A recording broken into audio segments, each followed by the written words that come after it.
When can we get Boss Lady out of the attic? It's usually halfway through the week. So here she is. Your host of Halfway Through the Week, Deb LaMotta. Okay, you can applaud now.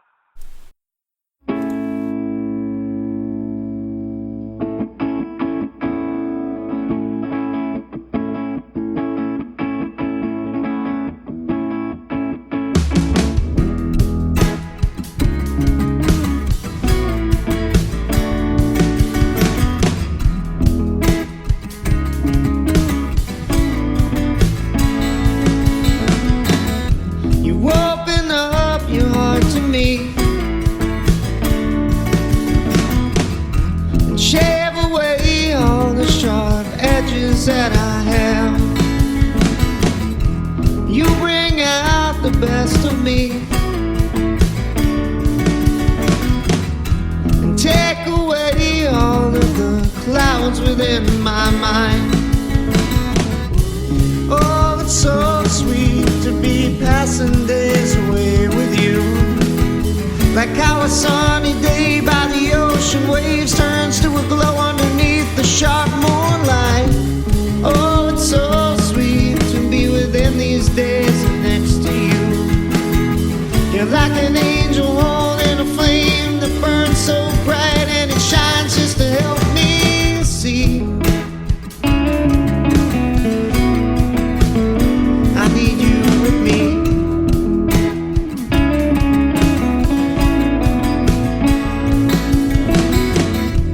There's an effortless, kind and gentle touch,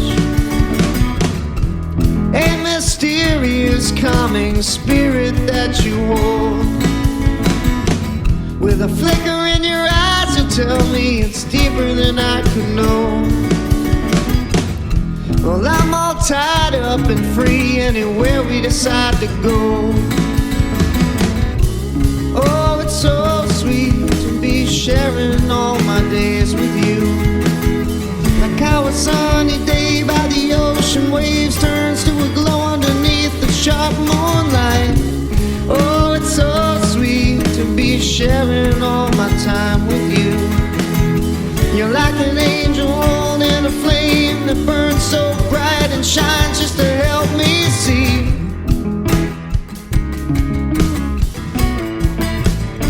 I need you with me.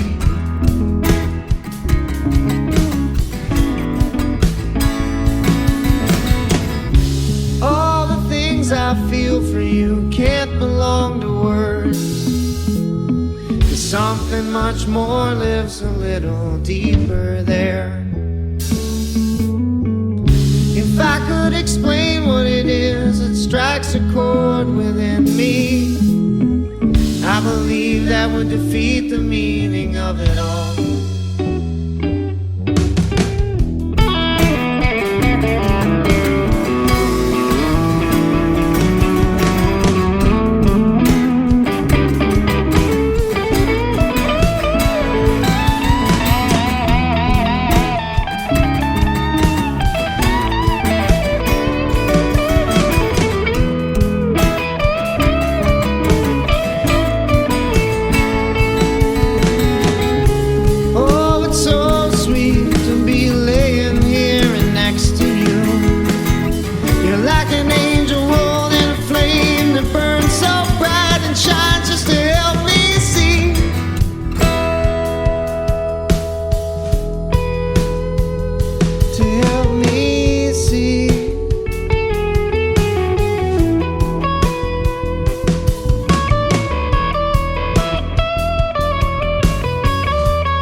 All right, that was the Allen brand, Greg Allen, and he is my guest tonight on the R2RB Indie Artist Podcast Series.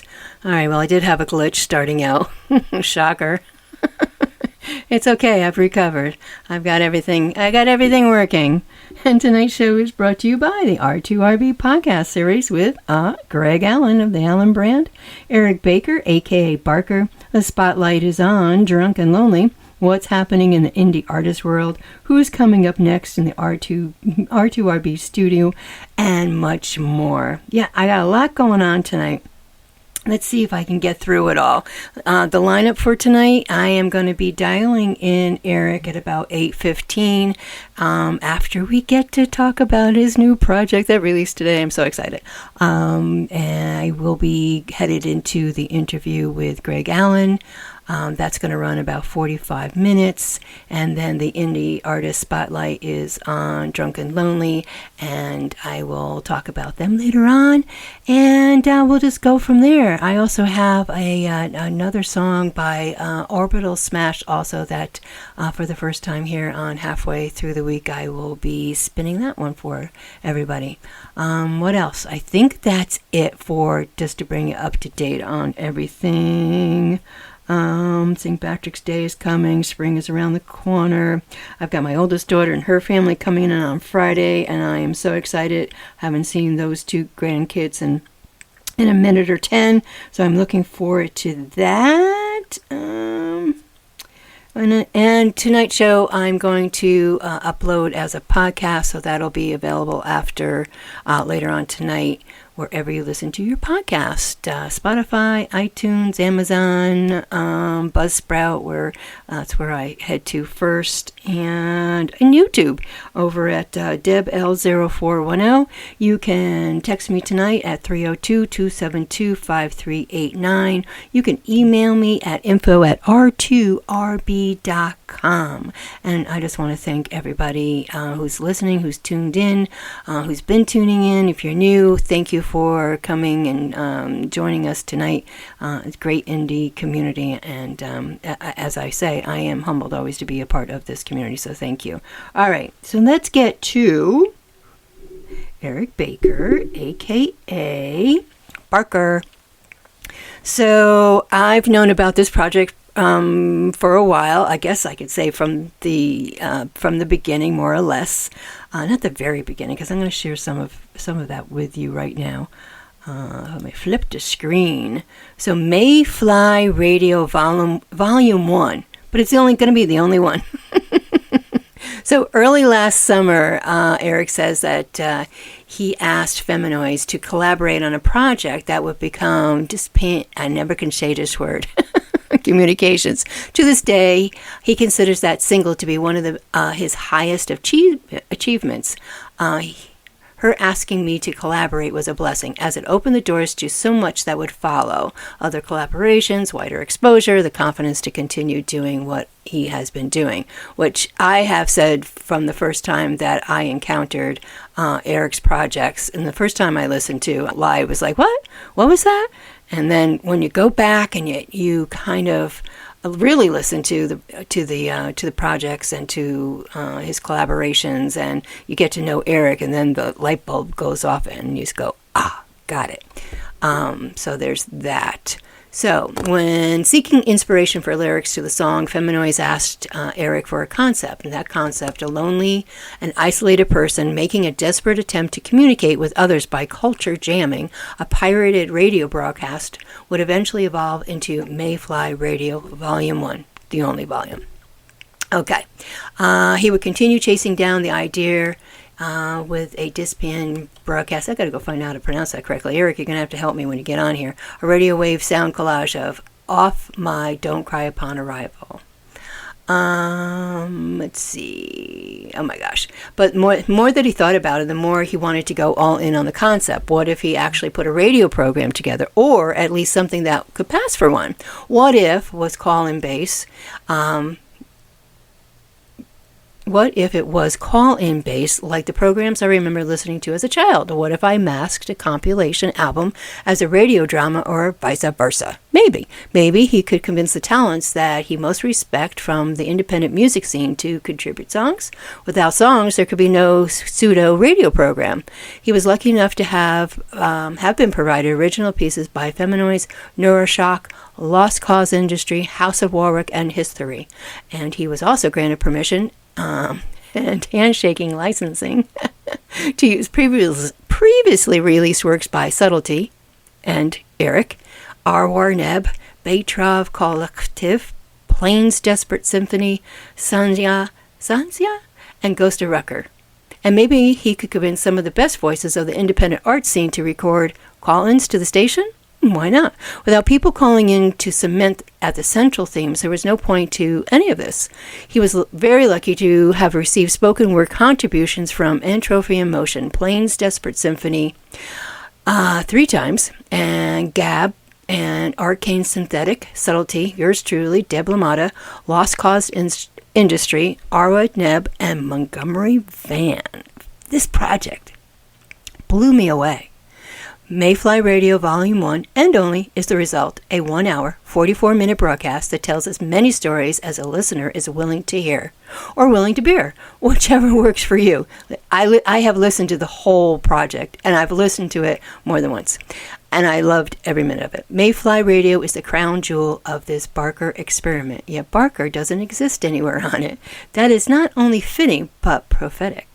Oh my gosh, for anyone that might be interested, there is a PDF itinerary for the broadcast, included with the purchase on Bandcamp, Mayfly Radio Itinerary. I'm telling you, I am always amazed by the talent in the indie artist community, and Eric is right at the top, and everybody that is involved in this project is amazing, and what Eric has done to put this together amazes me. So I can't wait to get him on the phone. I'm actually going to share with you part of the opening segment of Mayfly Radio with you while I get Eric on the phone. I've said this. I know. I repeat myself. Bear with me, but I am always amazed at the minds of the indie artists and their talents, and how they put these projects and lyrics and music together. That side of my brain doesn't necessarily work like that. I can do this side of it, may not be able to pronounce all the words correctly. That's kind of the fun of it, but you all amaze me. So, all right. So, without further ado, I am going to put the various opening segments with various artists of the beginning of Mayfly Radio while I get Eric on the line. So that'll take me a couple minutes because I got to get everything caught up here.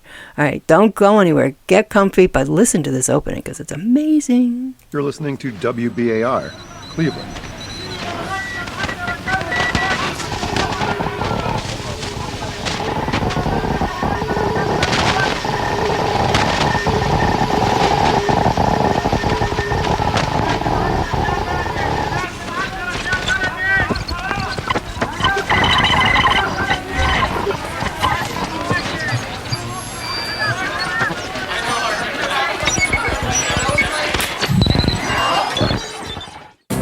Information, entertainment, we're proud to serve you.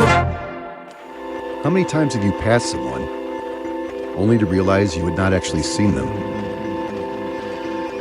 How many times has someone spoken to you, only for you to realize you had not heard, or perhaps it's been you trying to be seen by, are the living ghosts?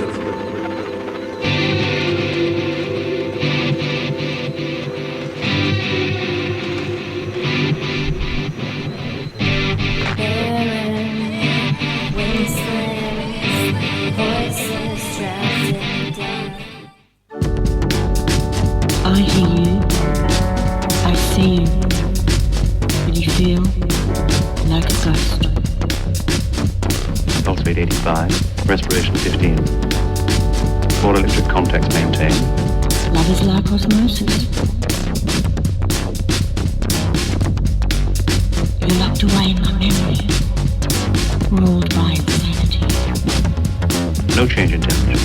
steady at 73.2 degrees. I see you. I hear you.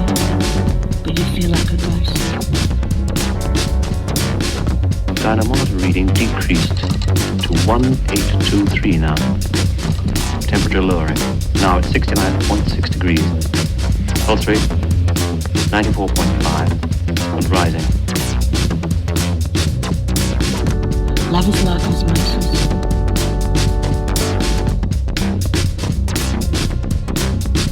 I'm the ghost of your father, the ghost of your mother.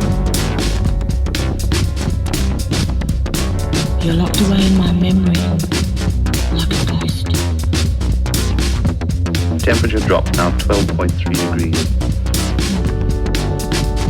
Love is like osmosis. I'm talking to you. I'll see you on the inside. Dynamometer reading reduced to 1779. Pressurometer negative.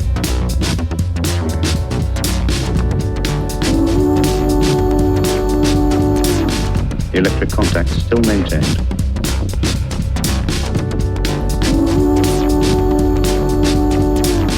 Electric contact still maintained. You're locked away in my memory, ruled by insanity. I'm the ghost of your father, the ghost of your mother. You're locked away in my memory, like a ghost. Rate of breath increasing. 50. 57. 60. Rising steadily. I hear you, I see you, I see you, you feel. All right, everybody. I am back. With Eric Bärkär, A.K. Bärkär. Eric, how are you? I am doing well. Thank you very much. It's always an honor to be talking to you. Oh, thank you. I love having you on the show, and especially now with your next project just released today, the Mayfly Radio Volume 1, and the only one. Yes, ma'am. So I first heard about your project, Mayfly Radio, several months back. Actually, when you were putting your concept together, you had reached out to me to see if I would be interested in being a part of it. And so I said okay, but then I had to call you because I needed more details. Right. And when yes. you told me about the concept, I was really just like, oh my God, I was amazed. So tell us, what was your inspiration for the idea of this project, which is, I'm just going to read here, the importance of communication and how even with social media, we are still unable to communicate with each other. Yeah. I think, it's just a matter of self-awareness anymore. I think a lot of people probably feel the same, that they have all these availabilities at their fingertips, but it doesn't work. Right. It really doesn't seem to work. You don't seem to be able to connect with people very often anymore. Nope. And that was the main inspiration with it. Wow.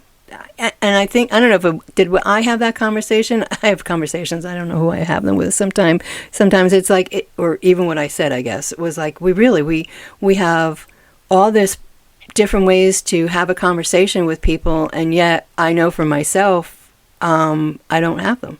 Not as much as probably if I didn't have all this technology, because that forces you into having to pick up the phone or whatever. But it's amazing. So how do you put together a project like this? Do you plan it all out, on paper, in your mind, your phone? No, I don't plan anything out. I just wing everything, really. I cast a big net, and as I started getting results, I just started putting it all together, really. I completely just wung it, just on the fly. Wow. And do you do that with all your projects? All of them, yes. Wow. I mean, I might have a general idea of what I want to do, but it just flows through as it goes. So I think that's the only way to really do it. Wow. Just for me. Well, hey, whatever works, because it's working, obviously. So in the beginning, you reached out to Feminize? The first person I reached out to, I believe, was Subtlety. Oh, Subtlety. Actually. Okay. All right. Yeah. She provided a really interesting call-in that I thought was really, really neat. It was. And I had a lot of fun, like, scoring it. And see, all of these call-ins, I've scored them all with, like, backing sounds and whatever. But yeah, Subtlety was the first person. Wow. All right, and then you were one of the first. Yeah, the whole idea was like, oh my gosh, just right from the beginning, I loved the whole idea. And so, as you were reaching out to, the other indie artists, what was their reaction when you were telling them about the project? I think generally they were all very interested in it. At least, nobody just shut the door right in my face, which was nice. They all seemed generally interested in the concept of it all. It's very cool. Yeah, I think, being indie artists and being in the public and listening to the radio or wherever you listen to your music and stream from, and, for the spoken part, for me, it's like, that just, the whole idea of this, radio station somewhere and having people call in, which is, again, the concept and the whole idea always, like, this amazes me. Well, thank you. Yeah. So did everybody, go with the flow? Did you have to do any retakes? No. Actually, to be honest with you, I told everybody a very just generic idea that this was about a loneliness thing. Right. I think I told it to you, too. Yeah. I didn't want to get into, like, specifics because I wanted their own takes on things. Mm-hmm. And, when you're down the street just talking to people, everybody has weird points of views, so I wanted to take that into consideration. Well, you certainly did, and everybody did do such a great job with the spoken word part of it all, and then you putting it all together. So an hour and 44 minutes, did you have any thought about how long it was going to be when you first started? I figured it was going to be, about an hour-ish is what I was originally shooting for. Most radio broadcasts are, as you know, between, an hour or two. Yeah, so. Yeah. So it hits the mark right there. I tried. Yeah, you do good. So what did you enjoy most about creating this project? I enjoyed probably the most about it was that I could be somebody completely different. Bärkär doesn't exist on this. Right. And there's a reason for that, because if I did, it's basically just a nepotism. It's just, a vanity project. Oh, yeah. Is what it is. But I didn't want that. It was really important that was not the case. Oh, so I played this DJ, this host, and I just credited myself as, like, the engineer, basically. When I heard you, because I wasn't even thinking of what role you were going to, partake in this whole project. But when I heard you be that person, I'm like, oh man, you do that pretty good. Thanks. Yeah. So the interesting thing about that is, I stress communications and listening, like these angles, the entire program. Right. But the host of this, Montgomery Van, never, ever, ever addresses it. Like, ever. He proves himself part of the problem. You see, he doesn't listen, and he doesn't communicate. He's just talking. Yeah, that is true. And I think one of the best parts of the project, everybody was awesome, but I loved when, oh my gosh, I forgot who did the call-in, kind of like tore it apart and then call back later to apologize. Yeah, that was Plains Desperate Symphony. That was fantastic. I still laugh at that. I think that was great. So did I. I'd probably do the same. What's the matter with you? Yeah. He called me a loser or something. I just thought it was great. Oh my God. I had to play that over a couple of times because that was great. It's like, I just love everybody that, is part of this project and all the thought and their time that they put into it. Let me yourself included. I know. I told you I keep having a problem with that. It's so weird. But those who have contributed: Arcane Synthetic, R Web Neb, Betrav Collective, which I'm probably not. Betrav Collective, yes. Oh, thank you. And Sonia? Yes. Sonia. There you go. Me, Deb Lamata, and Trophy in Motion, Feminoise. Gab, is it G-A-B, Gab, or? G-A-B. G-A-B, yeah. Okay. Ghost of Rucker. History, House of Warwick, Richie Warwick, Lost Cause Industry. Of course, Montgomery Van, Neuroshock, Plains Desperate Symphony, and Subtlety. I mean, what a lineup to have on one project. Really. Absolutely. I highly respect every single one of those. Yeah. Every single one of them. Absolutely. And just I was just thinking about, so there's different tracks on this project, on the release. 4 tracks? Is there 4 tracks? There's 5 segments. 5 segments of it. So what was the idea of breaking it down to the 5 segments? There was no really, I like odd numbers. That probably sounds odd, but I just wanted to be an odd number thing. Okay. And I figured I couldn't have 3 at like 35 minutes or 40 minutes. Right. I tried to keep it a little bit more condensed. Yeah. So. All right. I was wondering. Little bit. An hour and 44 minutes. Right. Yeah. Hard to condense that. Yeah, because in my mind, be honest with you, I'm thinking, okay, I was just going to run straight through at an hour 44, and then to see that it was broken down in the tracks, I was like, oh, I like how that's done. But I like that. Okay, all right. Thank you. Yeah, absolutely. So it released today? It did, yes. All right.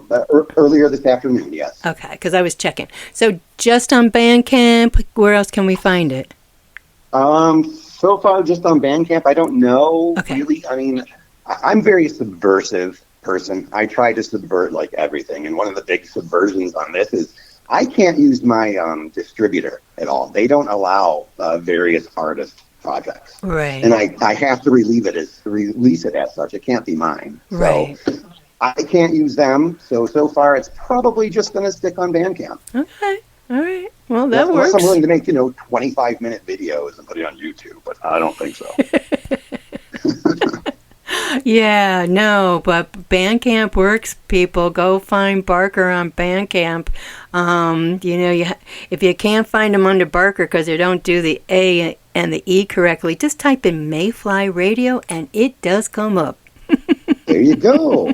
Yeah, there you go. Nice. I didn't even know that. You listen, I try all different ways to make sure I can find you. It's like, well, let me just type it this way because I didn't know. Anyway, awesome project, Eric. I am truly so excited for you and everybody. Again, go Bandcamp, find Bärkär, find Eric over on Facebook. Please go follow him, like him, comment, and stream Mayfly Radio Volume 1 and the only, and purchase it too. This is so exciting. I love it.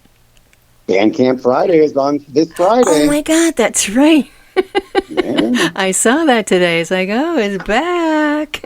But it was a great honor to be talking to you, and especially on your show this evening. Alan Brand and Drunken Lonely. That's great company to keep, let me tell you. Let me tell you, yeah. Greg is really great. I have really had a great time in the conversation with him and Drunken Lonely and Drew. Let me tell you, that's a whole nother story that I'm not even going to share tonight. I'll share with you another time. Anyway, Eric, thank you so much. I appreciate you. Don't go anywhere. Let me start a song, and then you and I can say goodbye. Thank you.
stars they light the way.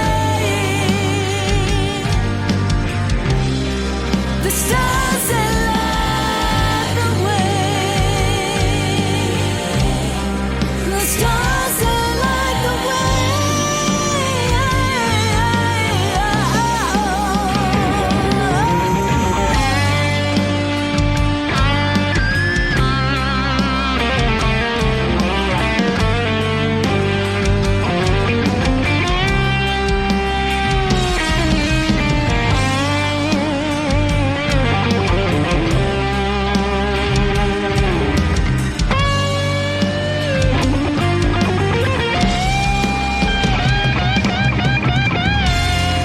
You promised me you'd be here forever. Now you're watching over me. The memory of your laugh, your smile, stay with me a while. They light the path ahead. Time is slipping through, but one day soon I will be with you. I'll hold on to the words you said. Oh, oh, oh, oh. The stars they light the way. Oh, oh, oh.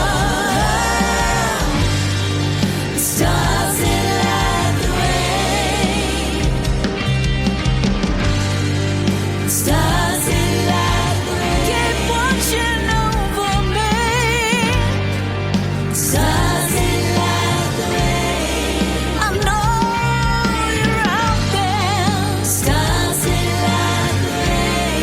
I just need a sign. The stars they light the way. Give me a sign.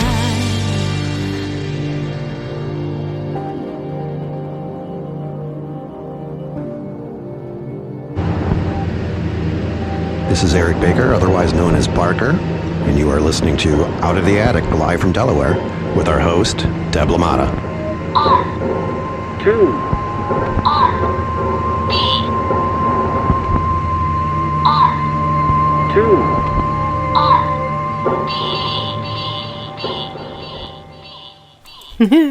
You're really listening to halfway through the week. Or the wrong drop in there, but I wanted Bärkär in there tonight, so anyway, I'm pretty good on time here, so thank you, Eric Bärkär, aka Bärkär, his project Mayfly Radio, Volume 1, and the only one. Go check it out, Bandcamp. Bärkär, yeah, Bärkär.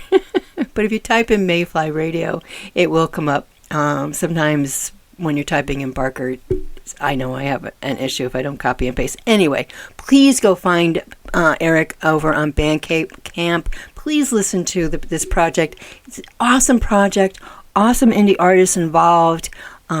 Eric has done a phenomenal job of doing this, and the time that everybody has put into it, and Eric then producing it and putting it all together is just, thank you. It just another awesome one. All right. So next up, it is the R2RB Indie Artist Podcast Series with Greg Allen of the Allen brand. Greg is from upstate New York and comes from a musical background that you will hear about in the interview, a songwriter that draws on his past experience that we'll also touch on as well. After the interview, it will be the spotlight time on Drunken Lonely, so without further ado, the Allen brand, and I've started including the music of whomever I am interviewing at the time. So this will run halfway through the interview. We get to listen to 2 songs from the Allen brand, and then we'll run it to the end and one more song, and then I will be back. So try not to miss me too much. I'll be back. Hi, and welcome to the R2RB Indie Artist Podcast. And today I have with me Greg Allen of the Allen brand. Thank you so much, Greg, for joining me. How are you? I'm well. Good, good. I like to ask 2 questions to get us started. What is your favorite app on your phone and why? I would say, um, I would say my favorite app is probably, I guess I would say Facebook, just because it helps me stay connected with family and friends, but I try to limit my social media usage as much as possible. So I hear you about that one. Absolutely. All right. Are you a morning person or a night owl? I'm more of a night owl. I should be more of a morning person, but I'm usually up late, thinking about different song ideas or watching a documentary or something of that nature. So. Yeah, plus, I think with if you have gigs, most of the time they're at night too. So, Yeah. right? I get a lot of 5 to 8 slots, so that's nice when I Oh, can that's get those. But yeah, very nice. Nice. All right. So, what do you like to do when you're not doing music? so when I'm not doing music, I like to travel. I like to read. I watch a lot of documentaries. I have a full-time job, spend time with family, newly engaged, so spend time with the fiance. But yeah, other than that, I mean, writing music. Nice. All right. All right. Is your fiance into the music? Is she a musician? She's not a musician, but she is learning to play a little bit of guitar, which has been fun. Are you teaching her? And yeah, she asked me to show her a few things, so I've Cool. done that. But yeah, I mean, she loves music, but she's just never really been into playing it. So Okay. Oh, fun. All right. But your parents were musicians, are musicians. yeah, yeah.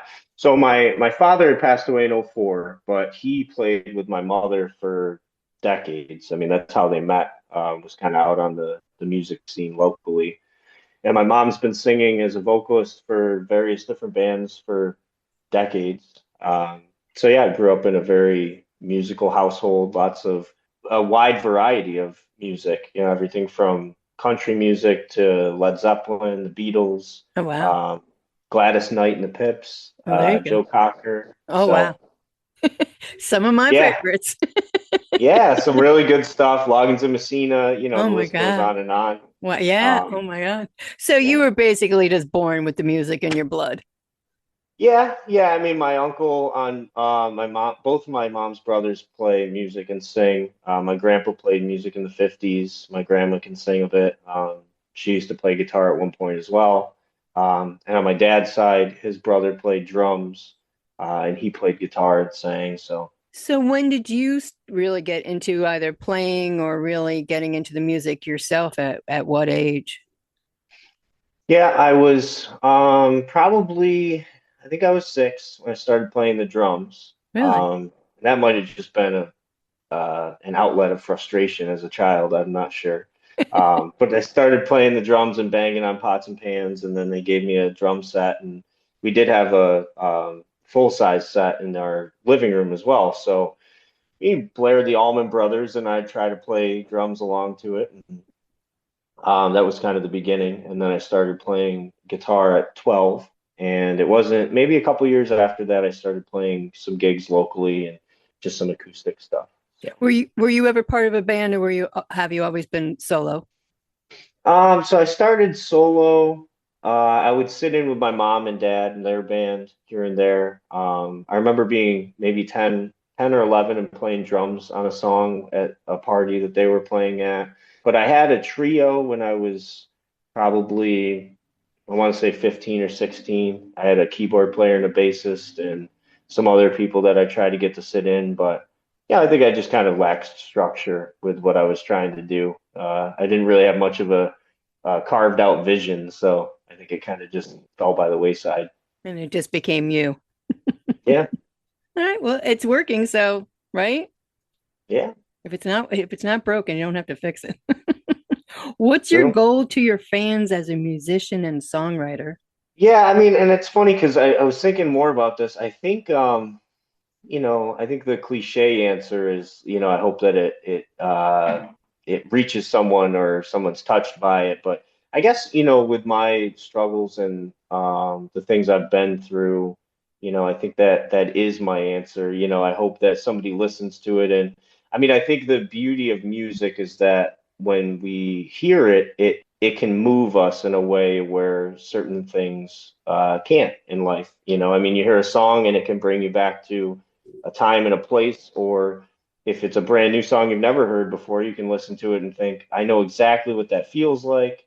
I can almost, you know, taste the roses, or, you know, whatever it is, whatever the Right. song's about, it can just give you this very strong sensation and feeling and emotion behind it. So that's the biggest thing that I try to do. I mean, that being said, I feel like I've written a lot of songs that, you know, I think I've written a lot of songs just like Hotel California, you know, where they're kind of junk sculpture, as they say, where they don't really mean anything and you're But putting it together. yeah. Wow. Yeah, that's I So, like that. Absolutely. You wrote this about your song Mixed Up. I hope listeners will enjoy these lyrics and songs and continue to face their fears and struggles as I have done and still do. Sometimes we all feel a little mixed up, and you have had some darkness in your life. Can you tell us about that time and your journey back from it? so yeah, I mean, I guess I could say I started drinking at a very young age, along with the music. And, you know, I really sought out to escape, and I did. You know, I had lots of hitchhiking, lots of trouble I got myself into. So I guess mixed up is a very vague or maybe ambiguous way to describe, you know, feelings of depression or having your priorities mixed up, and Right. the things that you want to value, maybe they fall to the bottom of your priority list. And, you know, I know it was certainly the case for me, where I valued my own feelings and my own escape above everything else, which makes for a lot of emptiness, and it was a pretty hollow life that I was leading. Right. So, you know, when I got help I got help for, you know, my drinking and whatnot, through people sharing their experience with me and people relating and kind of offering a way out. And so then, you know, about 2017 or so, I want to say, I started to write about that stuff. And that's where Mixed Up came from, was, you know, these questions we ask ourselves, like, where are we going in life? What's our purpose in life? You know, do we feel fulfilled? Are we happy?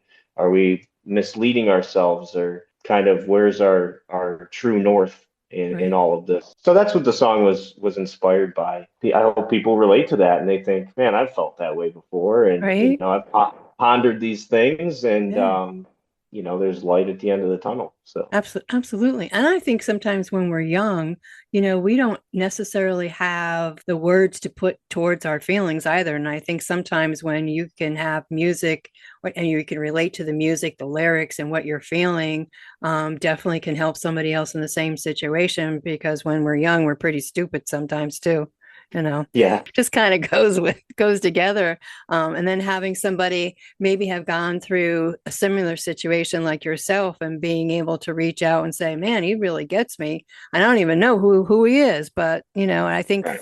for that's what I get from your music for other people as well. And you took hitchhiking to an extreme from New York down to Florida. You know, you were in a very dark place at that time, as we have talked before. Yeah. And so when you land up where you landed, and if I don't know if you want to share this part or not, when you landed in Florida and you've been around hitchhiking, I know you were with a buddy, and the day that you had your accident, and you've come back from it, you know, can you kind of tell us a little bit about that, and what were you able to grasp onto to get back to where you are today? Yeah. So yeah, I was hitchhiking for about a year with a acquaintance, I guess I would say, but he did a lot of looking out for me. And, you know, we played music and partied, and we met people and kind of slept outside or on beaches and what have you. And we had parted ways at that point, where I decided that he wanted to stop drinking and I wanted to continue drinking. And that was really the reason for our kind of divide, but it was cordial and everything. And so I went my own way, and I had a lot of blackouts. I had a lot of moments where, I mean, really, I was just frightened of myself, you know, because I would drink and kind of lose control. And I was out alone. I ended up trying to, I guess I wouldn't say trying to touch a train, but I was walking by and I put my hand out, and I vividly remember just the impact. And then a gentleman from this bar I was at came and saved my life and tied these tourniquets and everything. And, you know, after that, I think I kind of adopted this victim personality, more or less, where I said, you know, I can, the world owes me something because this thing had happened. And Sure. I think that outlook had to kind of run its course. You know, after that, I decided that, you know, there was kind of hope for me to start again. And having no license, no car, no job, no real anchors, I think I was in a good position to actually get help for what I needed. Right. Um, And you had family support and you had outreach support and you ended back and were in New York. And I don't know if you believe, but I believe that somebody has been watching over you, to where you are today. Because my goodness gracious, what you have endured and come back from, not everybody does. yeah. Yeah, so kudos to you. And so then you're writing, so your music and your is it therapy for you, the writing part of it? It's interesting because I do find that if I take a week off from playing music or I'm busy doing some other things, maybe I've got some projects I put on hold or whatever, and I come back to it, I certainly feel a relief or maybe a release where I'm like, man, I needed that and I didn't know it, or, you know, that felt good, or, you know, maybe I'm a little bit more, it's maybe a little less of a job or a chore, you know, to play. And so that's always great, but I haven't, you know, and I know I mentioned this before, but I haven't really sat down and thought like, oh, I need my music, I need my therapy. But I think that it is a good, I think it's a good practice to emote. You know, if you're frustrated with something, you can write a song or you can beat your guitar to death and, you know, do whatever you want. And I feel like that certainly, you know, helps me along. But I really try to, yeah, I try to look at it as like this is a gift, you know, to be able to play and write music. And when I do have a little bit of time away from it, I do find that maybe subconsciously even I miss it a little bit. Yeah. So Yeah. Yeah. I mean, I think that that's great that you're able to do that and just being able, again, to give back to your fans, to your listeners. Perhaps somebody hasn't thought of that either of, you're writing lyrics. Well, there's nothing wrong with journaling either. So, you may not think you're a songwriter or a lyrics, but you certainly can get a book and start writing. And I know so many people, it's their outlet just to find, like you said, to bang on the drums or bang on your guitar or write a beautiful song, So yeah, absolutely. I love what you wrote about the story song and how that project got started. Tell us about that story behind that song. yeah, I always like sharing that because I know my father's friends get a kick out of it for sure. So my dad was very private about a lot of his original stuff. After he had passed away, we found all these tapes and we got all of his friends together and we played all these songs and they were just blown away. They're like, I didn't know he wrote any of this stuff. I'd never heard any of it. And there was bits and pieces of things he put together on this Tascam 8-track player. And he had these really cheesy 80s drum machines in the back. And he would have my mom sing harmonies and he'd play these leads and everything. And as it was put onto the tape, it kind of was funny because it had this weird tremolo sound where it sounded like a guitar underneath a fan on full blast. Wow. So everything just sounded wacky and we burned it to a CD. And then you would get pieces of a song and then it would end and then another song would start and they would blend a little bit here and there. And you're like, what? This is just noise. But my mother and I were listening and I said, hey, I like this song. I think it's called The Stories. I'm not sure. And she's like, yeah, that would work. And I asked her to kind of decipher what some of the lyrics were because I didn't want to have them wrong. So she helped me with that and she sang some backup harmony. And I decided to put on my own style of solo, something that I feel like my father would appreciate. My mom, I remember it was funny. We had a nice moment putting that together where she was like, he would love doing this. He would love just jamming and producing this. And, he would love your ideas and your input. And, so it was a special moment. And I laid down the bass track and I had a friend who's in one of the music projects I'm a part of. He put down the drum tracks. Yeah, and we put the whole thing together. So I'm really proud of how that came out, and hopefully, yeah, I drag my mom into some more stuff. So. What an amazing story. I mean, that is something that one, you're going to remember and treasure and have that tracks, that you have from your dad and now with your mom and yourself. Like, oh my God. Do you use any AI? Did you use any AI to put it together or even extract anything? Or were you able No, to do that on your own? no. So I learned the song by ear. But I listened to the CD, I learned it by ear, and I printed out the lyrics. I wrote them down on my phone, printed them out, and then I kind of started with the rhythm track to a drum loop. Took the drum loop out, put down the bass track, sent it to the drummer, and then I added another guitar arrangement, and I added the solo. And no AI. So That's so cool. Wow. yeah. Yeah. Oh my gosh. That is fantastic. Absolutely love that story. Who has influenced your musical career the most? It's very interesting. I mean, I would have to say my father, of course, but if we're talking about artists, I would say there's so many. But I mean, I was raised on blues, rock, that kind of stuff. So I definitely hear a lot of like Led Zeppelin, Pearl Jam, Incubus, Dave Matthews, kind of all tangled in there somewhere. Lots of like 90s influence.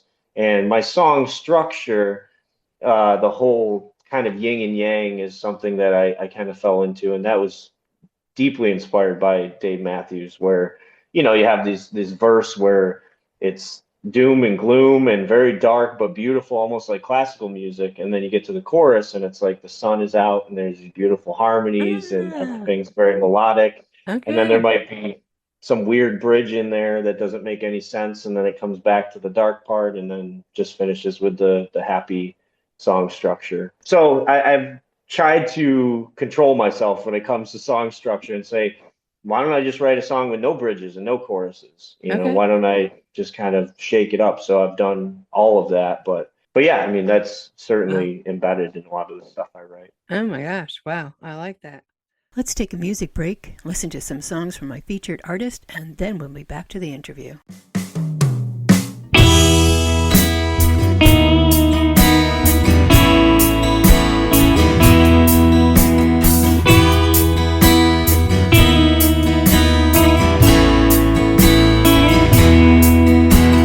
Baby, don't you cry, take a walk outside. I bet we all go to heaven. There's a well on the hill, and maybe I will finally roll the lucky 7. Well, I like the stories that you told me when I was younger. Baby, don't you cry, take a walk outside. The silver lining to this thunder. The sun's on the rise, take a look to the sky. Don't it make you stop and wonder? Well, I like the stories that you told me when I was younger. I like the stories that you told me when I was your lover. Baby, won't you lie to me? Tell me what I'm supposed to believe. Baby, won't you lie to me again?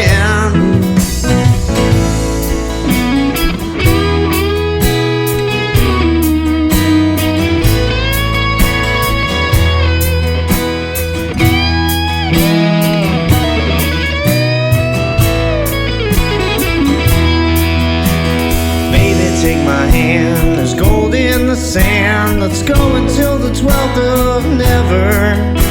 The look in my eyes, there's a bird on the wire. I'll love you till I can't remember. Well, I like the stories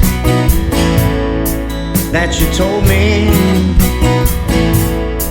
when I was younger. I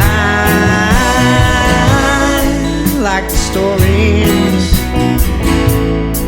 that you told me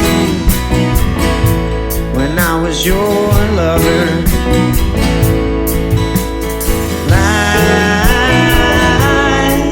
Like the stories that you told me when I was your lover. When I was your lover. When I was your lover. When I was your lover. When I was your lover.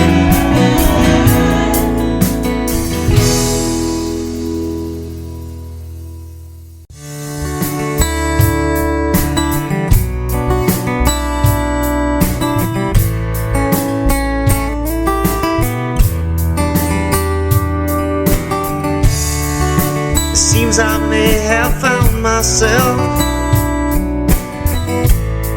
Yeah, but it cost me so much else. And if I could have shed my skin 1,000,000 times by now, it would have been. And if I had found a hiding place, I dig down deep within myself. And if I could pull back the shades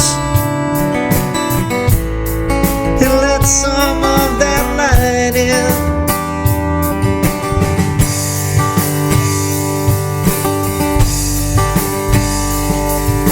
but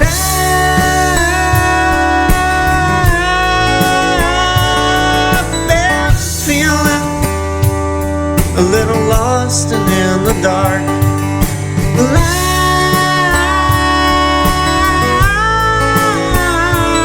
I've been dealing with my problems as they come, but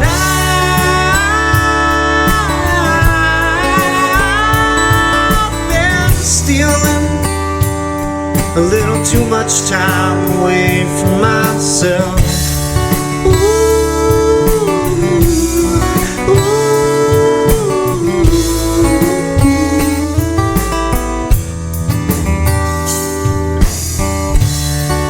I think I may have spread my wings,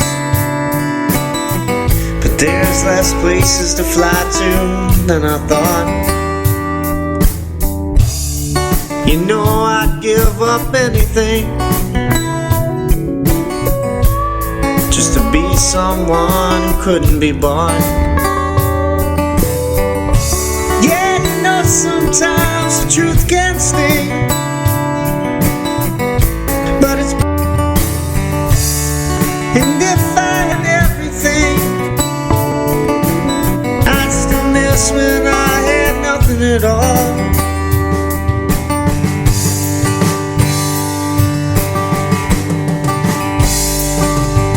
Well,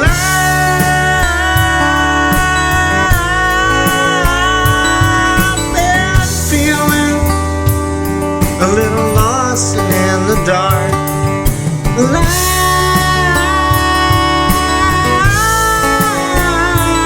I've been dealing with my problems as they come, but I've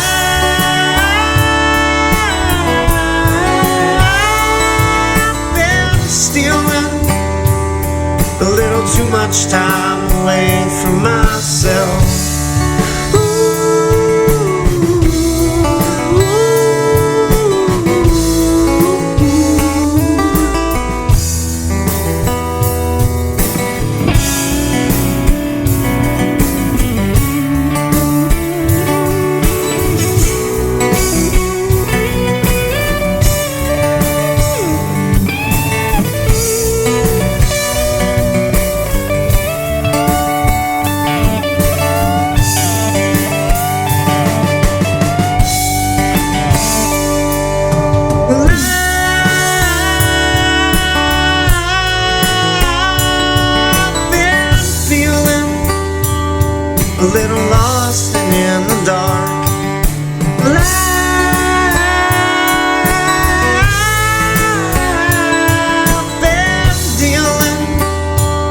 with my problems as they come.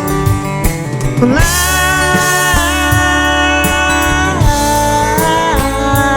I've been stealing a little too much time away from myself.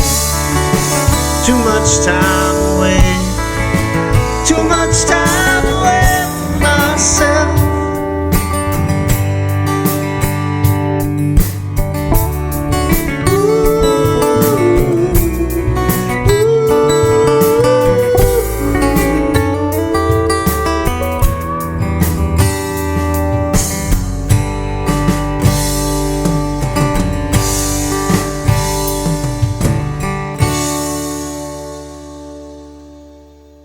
What's been the highlight of your career so far? Highlight of my career. I mean, I would say being able to play music for the right reason, you know, in a general sense has been great. Being able to produce my own music to the quality that I've been able to do is something that I kind of always dreamt of. You know, as a kid, I was like, I want to figure it out myself. I want to produce it. I want to, you know, mix it and master it all myself. So being able to do that and work with other folks and have them do it.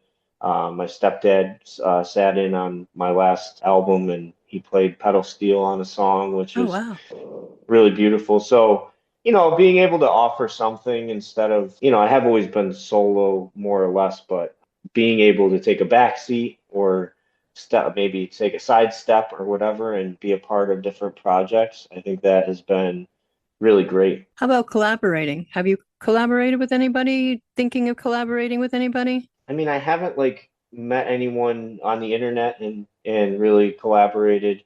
I think there's maybe a few people that said they would be willing to do that, but as far as what that would look like, I'm just not sure, but I'd be open to it. Yeah. I mean, even though I produce everything myself, I'm sure there's brilliant producers out there. I'm sure that, you know, would put something together. Oh my gosh. The collaborations, it seems to be a thing or a theme going on with the indie community. And yeah, I could see you collaborating with a few of the ones that come to my mind. I'll have to share that with you later. Sure. Yeah, absolutely. I mean, I would love to just play leads over something or just have a solo track somewhere. Yeah, I'd be open to that. Yeah. Going back one step though. So you do everything. You do your recording, your mastering and distribution, posting on social. Does that part of the business, do you like that part of the business, or do you wish you had somebody to help you with that?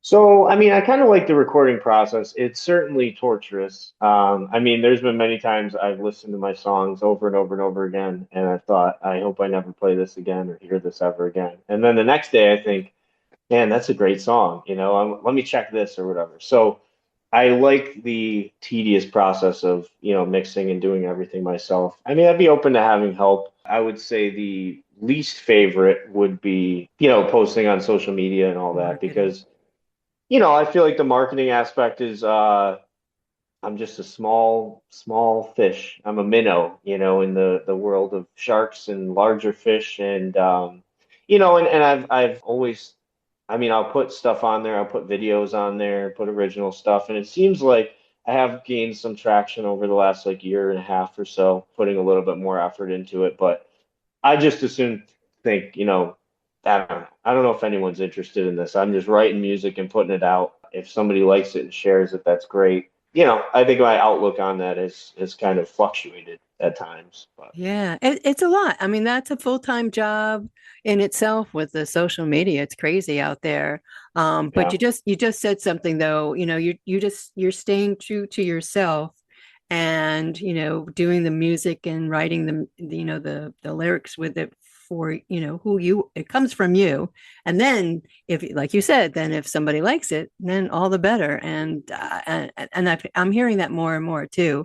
The indie artists, even going back to, you know, the social media and doing your own recording and mastering and distribution, you all have this one part of you, when you have that passion, that you want to do it yourself because you want to make sure it's the best that you can do. And somebody else doesn't always have that same feel about your music when they come in on it. So, you know, so yeah, I see that. And I understand that. And part of being an indie artist, right? Yeah. You know. Yeah, I mean, I think the biggest thing that with the marketing and social media, I think the biggest thing that I see with other artists is that everyone has some kind of shtick. You know, they have some kind of thing. This is this guy and this is his thing. And I don't have that. You know, I'm just me. I'm just a guy who's been through some stuff writing music. You know, I feel sometimes there's pressure to maybe be something different. And my response to that is, you know, I'd rather just not be on social media. Right.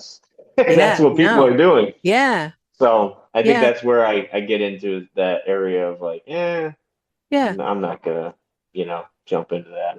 No, and I've seen that. I've seen that as well out there with indie artists. But yeah, definitely stay true to yourself. That is, I feel, the best way to go. And you're proof of that. Having gone through what you did with your accident, if somebody was struggling or in a dark place, what advice or encouragement would you give them? I would say, be honest with yourself, you know, ask for help and, you know, find hope. I mean, there's hope in the world, you know. I think it's very difficult. A lot of times people kind of use the litany test of, you know, well, it could be worse. And I don't know how helpful that is. You know, I think connecting with people, really just kind of surrendering to your situation, I think that's where you find peace. You know, if you're caught in the life's unfair and why did this happen to me? And, you know, that kind of mentality, there's nothing good that comes from that. You know, if you're looking at things and saying, hey, you know, this happened, this is a fact, I'm still going to live and do my best and put my best foot forward in whatever I do, you know, I think that's really the mentality that leads to happiness, you know. Because I mean, when this happened, you know, it was my own fault. I had lost both of my legs. I was put in a wheelchair.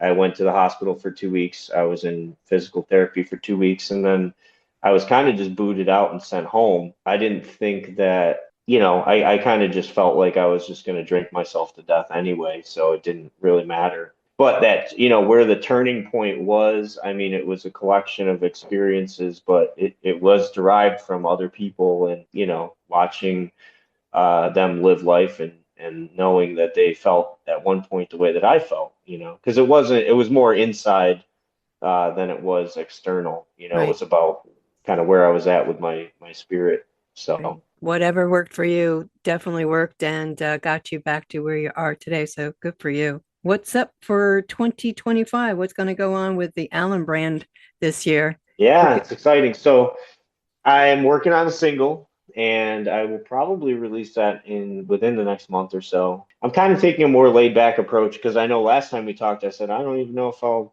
release anything. Right. But, you know, I think taking more of a laid back approach is good for me. I've released a ton of music recently. I think kind of cycling that into my set list, kind of the goal moving forward. So I have an original set that's coming up on at the end of March, and that's just a 1 hour set of original music, and it's kind of a showcase.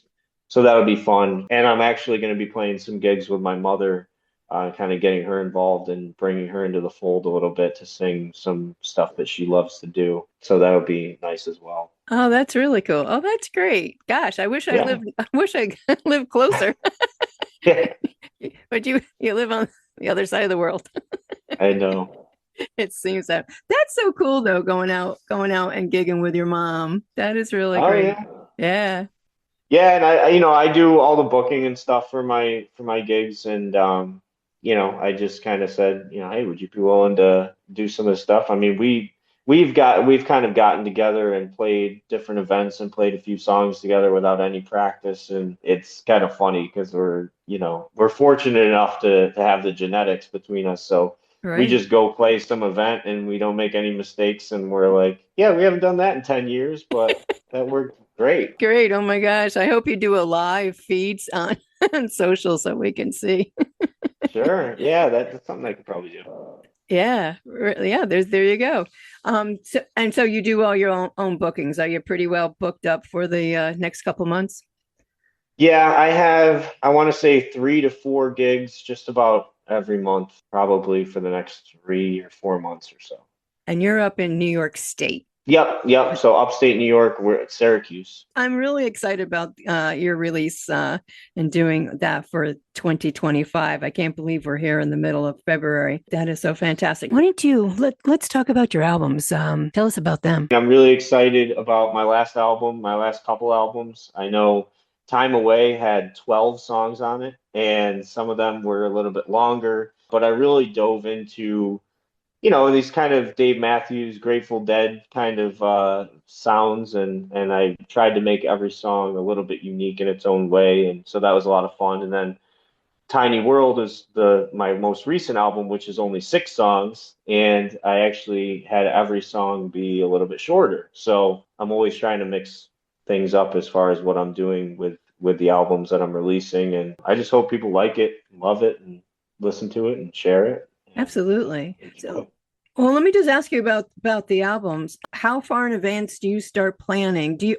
put, do you do a song and in the back of your mind is like, I want to keep that and put that aside for an album? So it really just depends. I mean, sometimes I've written a song and then within 2 or 3 days I've had the bass, the leads, everything just put together. I'm like, put a bow on it, it's done. Other times I've written a song and I thought, I'm actually gonna chop this up and rewrite the whole thing. And so there's times where maybe I set a song aside and I say, hey, let's see what happens in the future with that. Or maybe if I get a burst of inspiration, I say, hey, let's pull that out of the archive and see what we can do to breathe some life into it. But it really depends. I know with Time Away, I had a few songs that were partially written. The title track was it kind of meant a lot to me, to be honest. It was something that just came, the idea of stealing time from yourself and Right. maybe doing things that aren't good for you, but not more along the lines of, I need to feed my spirit. I need to do what's right for me and follow that path. And we live in a world that's so crazy. It's so easy to fall away from that. So it was just kind of one of those things where I've been, stealing too much time away from myself. And I thought that was kind of a nice concept for a song. So the rest of the album, few songs I dug out of the attic and dusted off. But for the most part, I kind of just pieced them together as I went along. But it was probably 6 months for 12 songs. Well, So. yeah.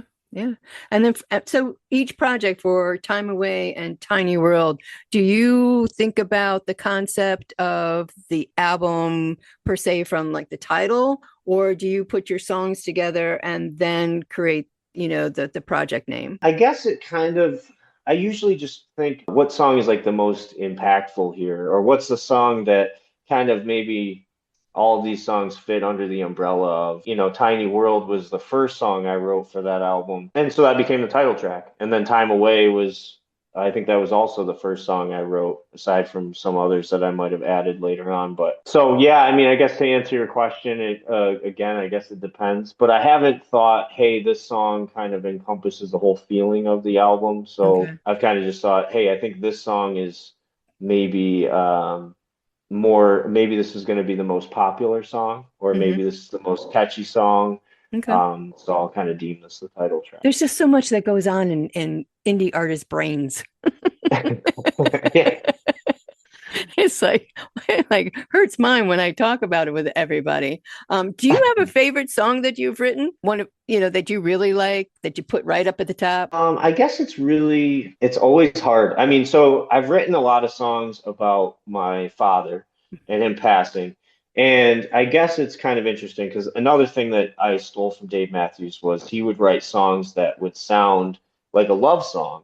And then you would listen to the words, or you'd find out it's about like his grandfather. So I tried to, I want 10 different people to have their own experience with one song. So I wrote a song called If Somebody Ever. It could be interpreted as maybe like a breakup song, or maybe somebody passed away, Oh, wow. or what have you. But it's almost like country-esque, kind of country-esque in nature, because the line, the dog keeps crying, wondering where you've been, and I woke up this morning, I thought I would see you. And, it almost reminds me of a country song, but Yeah. it's based on a true story. After my dad passed away, our dog would wait at the top of the Oh, stairs, yeah.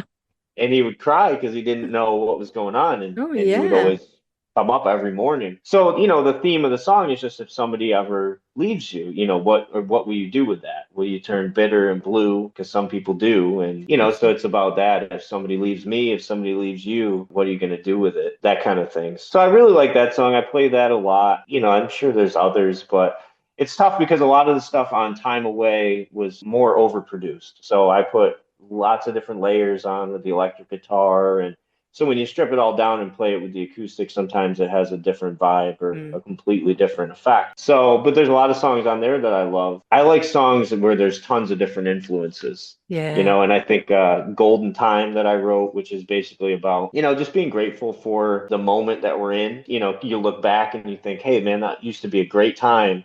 And you can be sad about it. And then it's like, well, today is a great day as well. And, right. So kind of this change in perspective, but it has very Pearl Jam influenced guitar tracks. It has almost like a weird 50s sounding harmony line. And, there's just all this stuff combined in one song. And I thought it was... Wow. Greg, let me tell you, I really enjoy your music, your 2 albums and all the songs in between, new songs coming out this year, all your gigging and having your mom on tour with you. So where can everybody find you? So if you go to Spotify or any streaming service, you can search The Allen Brand. Just like it sounds. You can also go to my Facebook. My link tree is posted on there. Find the event schedule if you do live locally, but all the good stuff. My link tree will take you to every release that I've had with my prior 4-piece band, my duo project, all my solo original stuff as well. So did you just put the link? Did you just put the link tree together? Did I just see that post? Is that new, the link tree for you? It's not new. No, I just posted in various different ways every few weeks or so. And my business cards, they have the QR code for the link tree as well. So because that's the best way to do it, because it never changes. So whatever I do on the phone with the link tree and it's all set, it's the same QR. Cool. Well, I want to thank you so much for being here and being part of the R2RB podcast series. Thank you. Thank you so much for having me. You are welcome.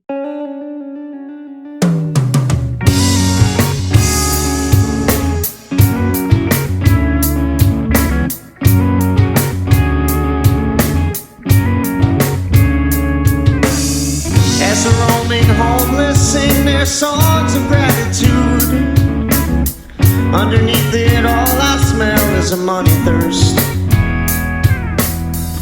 The painted smiles and hollow spirits shine right through, and I realize they won't help me at all. Yet I'm all alone and recognizing their true colors only seems to bring about more fear. What I wouldn't give to have my tiny little world again.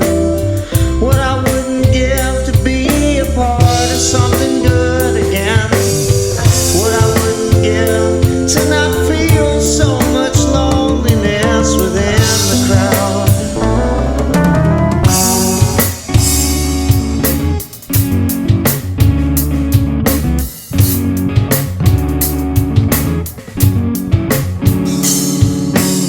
And all the local workers stand outside for their smoke breaks, sharing daily drama within their tiny workplace. And all the tourists stumble on by me, geared up for fun, and I wonder where those days have gone. What I wouldn't give to have my tiny little world again. What I wouldn't give to be a part of something good again. What I wouldn't give to not feel so much loneliness within the crowd.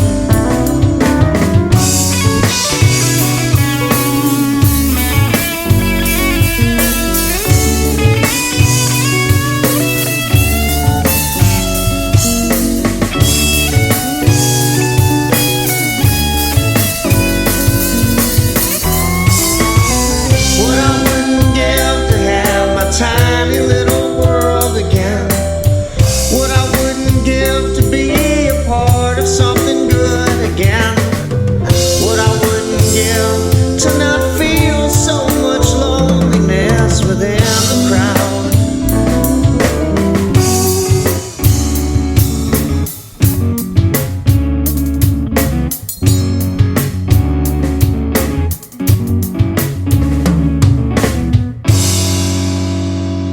Hi, this is Orbital Smash, and you're listening to Halfway Through the Week on r2rb.com. Wow, the Allen brand. Greg Allen, thank you so much for sitting down with me and having that awesome conversation. Please go find him over on Facebook and wherever else social media brings you to. And of course, find him on streaming platforms. Like him, comment, share him, and buy his music. I really enjoyed that conversation. What a great night. I have enjoyed tonight, but we're not done yet.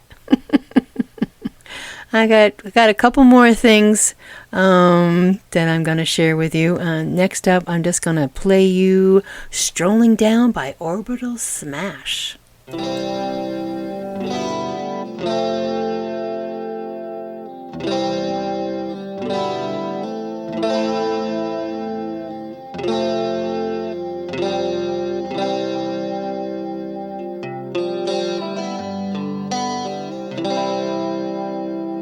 This talk is much too long. Can we say we both were wrong? I suppose that would be too hard, strolling down the river with heart.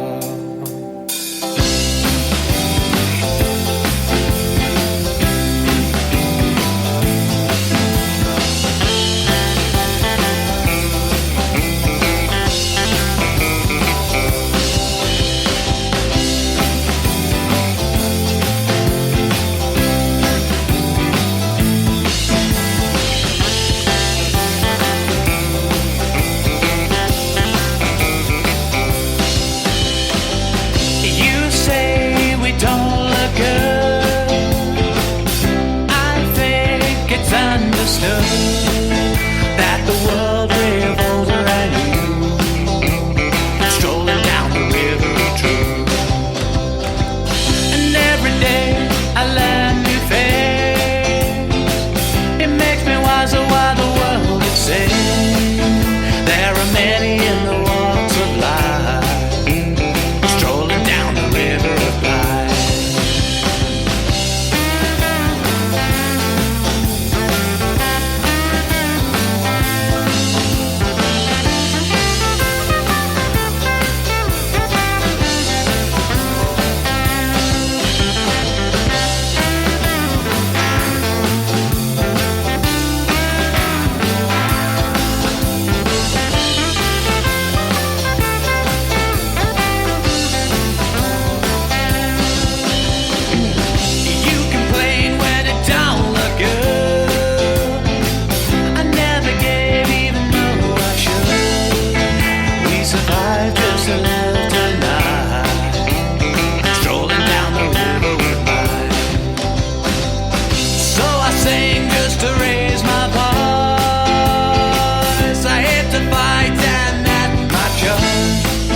Trying hard just to make things work, strolling down for all that it's worth.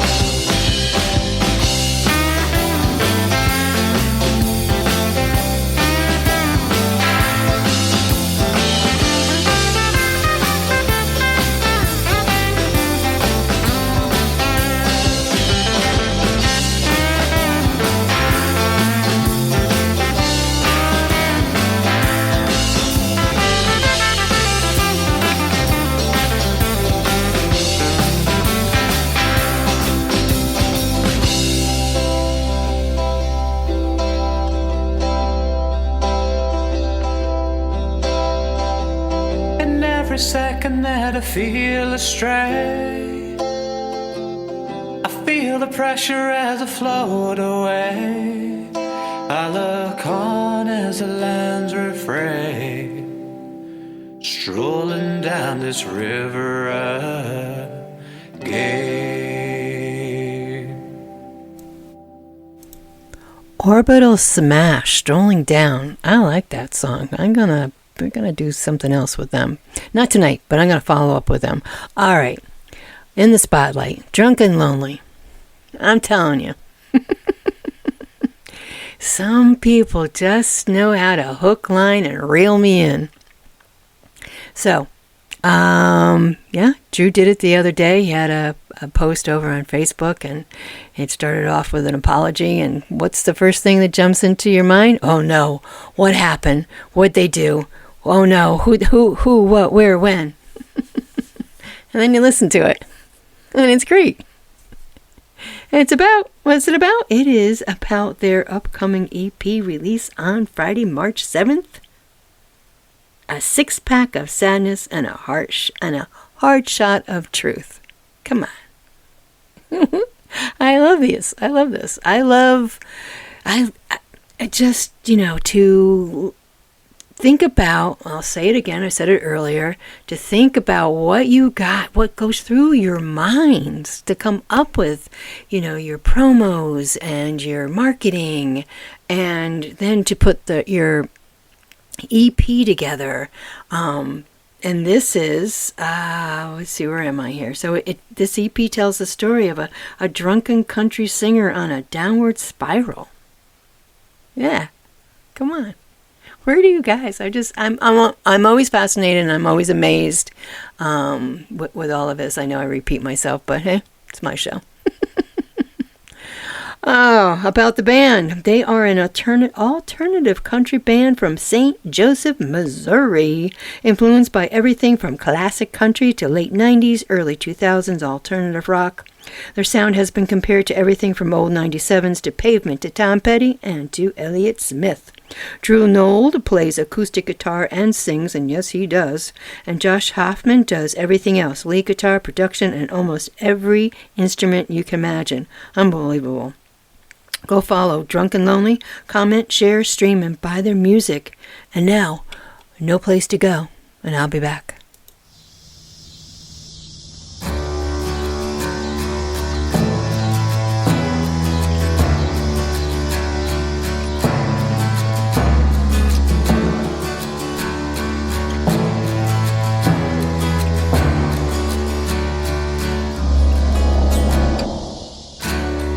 I'm on a tight deadline.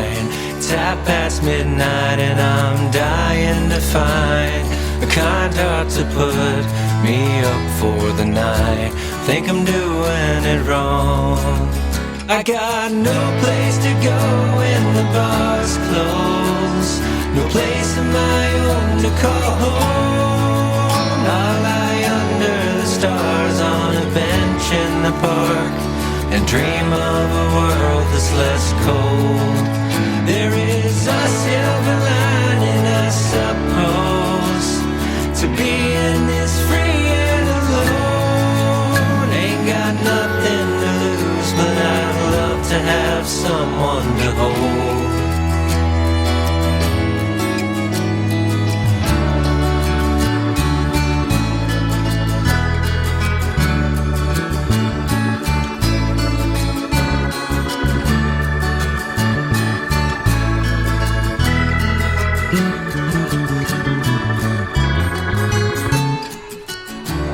There's a pack of stray dogs roaming around near the old church downtown. I wonder, are they lost? Do they want to be found? Are they where they belong? I got no place to go when the bar's closed.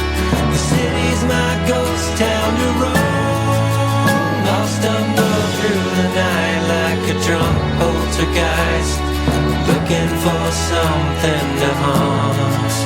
Well, there may be more cons than there are pros to being this free and alone. Ain't got nothing to lose, but nothing's not all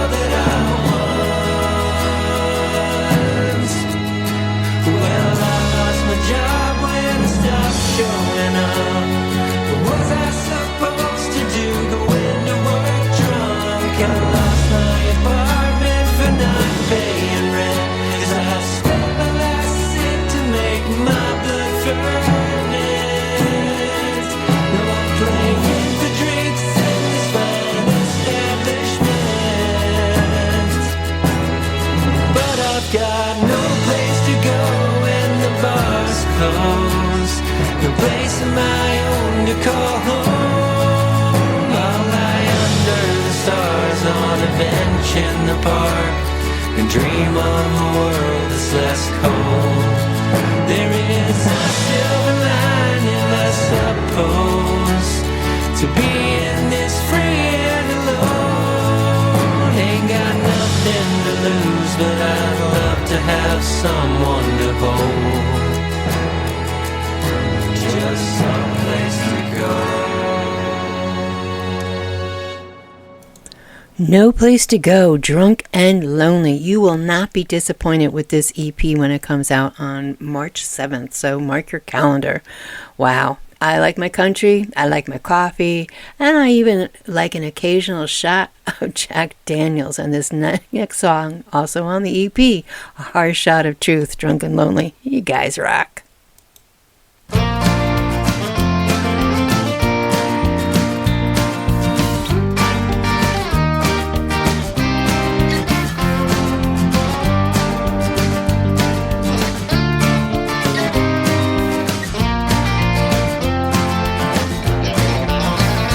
It's past time to stop blaming everyone else. It's past time I stop taking it out on myself. I know it won't go down easy, it's strong stuff, 200 proof, but it's time to take a hard shot of the truth. I've been drinking that cheap whiskey like it's a fountain of youth, but I'm not getting any younger and the bill is coming due. It would be a compliment if you called me uncool. Think it's time to settle up and down. A hard shot of the truth. A hard shot of the truth.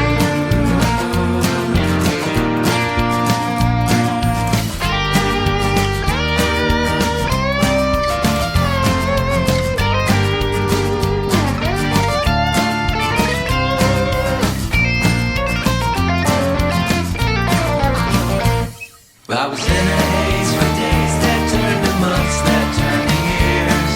But I emptied every bottle of my demons would disappear. And for the first time in forever, I'm thinking straight and see it clear. Broken for me will be easy as see the obstacles from here. But I won't succumb to my fear, cause it's past time to stop blaming everyone else. It's past time I stop taking it out on myself. I know it won't go down easy, it's strong stuff, 200 proof, but it's time to take a hard shot of the truth. I guess it's time to take a hard shot of the truth. Bottoms up. Bottoms up, hard shot of truth, drunk and lonely. All right, well, everybody, I have had a great night. I have enjoyed Eric Bärkär, a.k.a. Bärkär, Mayfly Radio, Volume 1, came out this afternoon. Let's go find that one. The Allen brand, Greg Allen, go find him. Drunk and Lonely, you got to go find those guys. And to wrap up the night, I just want to share with you, if you're local here to Delaware, I follow so much, I don't know where I am sometimes. Here in Dover, Delaware, there is Mission Nutrition. I also follow Wet Nose Pet Bakery, and there is a post. So if you're here local or not, because you can make a donation, and if you also know me, I do volunteer work for a horse rescue, so rescues are kind of near and dear to me. And so this pup needs some help. Donate to support Daffy's Urgent Ear Surgery, organized by Jessica Tyler. So if you go to Wet Nose Pet Bakery or Mission Nutrition, you will see the post. This poor pup was rescued and has let me go tell you what that she has. Her name is Daffy. She's so cute. It says they really need your help. Currently have a sweet dog named Daffy who was adopted from the local shelter here, First State Animal Center and SPCA back in 2017. She was recently picked up by Animal Control running the streets in January of this year and brought to another shelter in the area. Fast forward, she's returned. So the care she needs, she has severe ear infections in both ears. They've tried different antibiotics and drops with no results. The culture was taken, and there's a bacteria that is drug resistant. So they're going to have to do a surgery, which is going to cost, this GoFundMe is for $10,000. So if you can donate, you can go over to, again, this is Support Daffy's Urgent Ear Surgery, in the sweetest little face, or Mission Nutrition on Facebook. You can go, so the two ways, Mission Nutrition or What Knows Bakery will get you to Support Daffy's Urgent Ear surgery. She's in a lot of pain, so my goodness gracious. I had a lab, my good old Luke, for 14 years, and he also had, not like this pup, but he had chronic ear infections, and they do suffer, and the vet got to know us so well that I would just call and say what was going on. He would prescribe medication, and I could go pick it up, because it was happening so often. So I know what it's like, and it does cost quite a bit, not only for going to the vet, but the medication, and now this poor pup has to have surgery. So if you can, go support Daffy's Urgent Ear Surgery, Mission Nutrition, or What Knows Pet Bakery. You can find it through there as well. So again, thank you, everybody who tuned in tonight. I think I got everything that I wanted to share with you tonight. Great artists, great indie community. Thank you so much for having me as part of the community. If you are new to the show and would like to submit your music, you can email me at info@r2rb.com. You can text me at 302-272-5389. And I hope everybody, the rest of your week goes well, and that the weather better shape up. Here in Delaware, it looks like it's going to be getting better, so I'm looking forward to that. As I said, my oldest daughter and her family, my 2 grandkids, will be arriving on Friday, and I'm so excited. It's been too long since I have seen them. They live down south, so it's always something. All right, people, have a good one. I will talk to you on Sunday if you want to tune in to Out of the Attic, live from Delaware at 7 p.m. Eastern Standard Time. It'll be part 2 of my Women Entrepreneurs podcast series with Jennifer Estelle of Endless Mountains Vineyards. Jennifer's up in Pennsylvania, and I will have some other great things going on as well. So stay tuned, and you can check me out on Facebook. All right, peace out, everybody. Have a great one. This is Chris from Bone Locker, and you're enjoying Halfway Through the Week on R2RB.com.